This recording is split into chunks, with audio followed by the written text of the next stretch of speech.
Hello friends, how are you. आप सभी का बहुत बहुत स्वागत है मेरे चैनल वन टॉपिक पढ़े पर। आज एक बार फिर से मैं आप लोगों के सामने हूँ एक नए टॉपिक के साथ। जो टॉपिक है वो टॉपिक है एक हमारे पुराने शास्त्रों का बहुत ही महत्वपूर्ण हिस्सा। जी हाँ, मैं बात करने वाला हूँ आपके सामने रामायण से जुड़े कुछ ऐसे रहस्यों के बारे में जिनके बारे में शायद हमें अब तक नहीं मालूम था और शायद मालूम होना चाहिए। और इससे रिलेटेड जीएस में या किसी अन्य हिंदी शास्त्र के अनुसार किसी भी एग्ज़ाम में क्वेश्चंस आ सकते हैं। तो चलिए शुरू करते हैं। जिसमें पहला जो पॉइंट है वो यह है कि राम जी का एक धनुष था जिसको उन्होंने तोड़ा था। तो उस धनुष का नाम क्या था? जी हाँ, उस धनुष का नाम था कोदंड। क्या नाम था? कोदंड। और आप सभी जानते हैं कि राम जी को 14 वर्ष का वनवास हुआ था। कितने वर्ष का वनवास हुआ था? 14 वर्ष का वनवास हुआ था। लेकिन शायद किसी को यह नहीं पता होगा कि जिस समय राम जी को वनवास हुआ था तो वनवास जाते समय भगवान श्री राम की आयु क्या थी? जी हाँ, बिल्कुल, भगवान श्री राम जी की उस समय आयु 27 वर्ष थी। आगे हम बात करते हैं, रामायण में हजारों श्लोक लिखे हुए हैं। जी हाँ, वही श्लोक जो हमारे जीवन को एक नई प्रेरणा देते हैं, एक नया सार प्रदान करते हैं और जिनसे हम अपने जीवन में कुछ सबक लेते हैं, कुछ सीख सकते हैं। तो इसमें एक महत्वपूर्ण बात यह है कि रामायण के जितने भी श्लोक हैं उसमें लगभग जब भी 1000 श्लोक पूरे होते हैं यानी कंप्लीट होते हैं, आप 1000 श्लोक पढ़ लेते हैं तो रामायण के हर 1000 श्लोक के बाद आने वाले पहले अक्षर से गायत्री मंत्र बनता है, जो आप ओम भूर्भुवः स्वः तत्सवितुर्वरेण्यं भर्गो देवस्य धीमहि धियो यो न प्रचोदयात्। यह वाला जो हमारा गायत्री मंत्र है, यह संपूर्ण रामायण के 1000 श्लोकों से पश्चात आने वाले जो अक्षर होते हैं उनसे मिलकर के बना हुआ है। आगे हम बात करते हैं, भगवान श्री राम भगवान विष्णु का अवतार है, यह सभी जानते हैं। लेकिन भगवान विष्णु के भी अनेकों अवतार हुए हैं। तो उसमें जो भगवान श्री राम हैं वह 7वें अवतार के रूप में हैं। कौन से अवतार के रूप में हैं? भगवान श्री राम भगवान विष्णु के 7वें अवतार हैं। अच्छा, हर किसी व्यक्ति को उसके जीवन वंश में एक नाम दिया जाता है। वह उसका नाम राशि के अनुसार भी होता है और उसे प्यार से भी हम लोग बोलते हैं।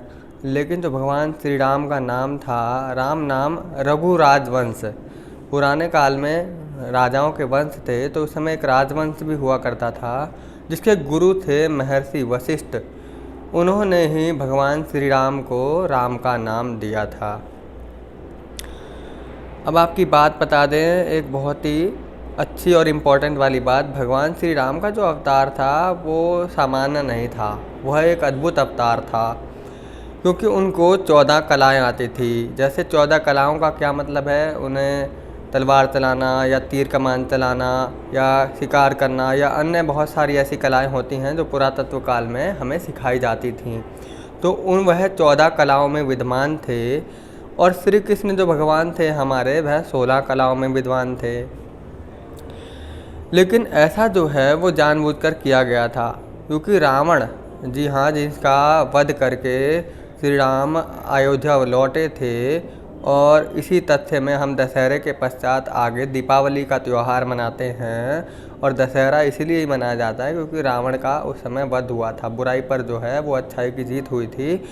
लेकिन रावण जो है वह बहुत ही भक्तिपूर्ण वाला इंसान था, उसे कई सारे वरदान प्रदान थे, लेकिन एक मनुष्य ही उसका वध कर सकता था। इसी कारण था कि राम जी जो है वो एक संपूर्ण अद्भुत ही अवतार थे, उनके सिवा रावण को कोई और नहीं मार पाया था।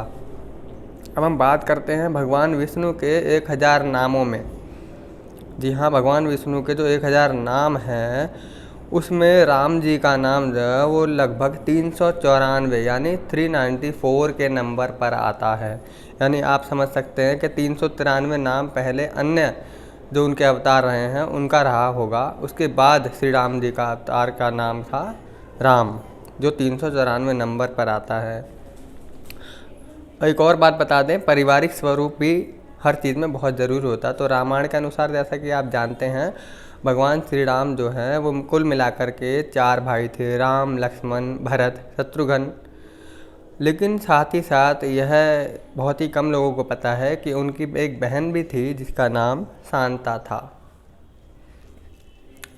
आप सभी को पता होगा कि लक्ष्मण रेखा जो खींची गई थी, जो लक्ष्मण रेखा का वर्णन है, जिसको पार कर लांग कर सीता जी जो है वो बाहर आ गई थी और उन्हें रावण ने क्या किया था, रावण ने उनको वश में करके अपने साथ ले गया था।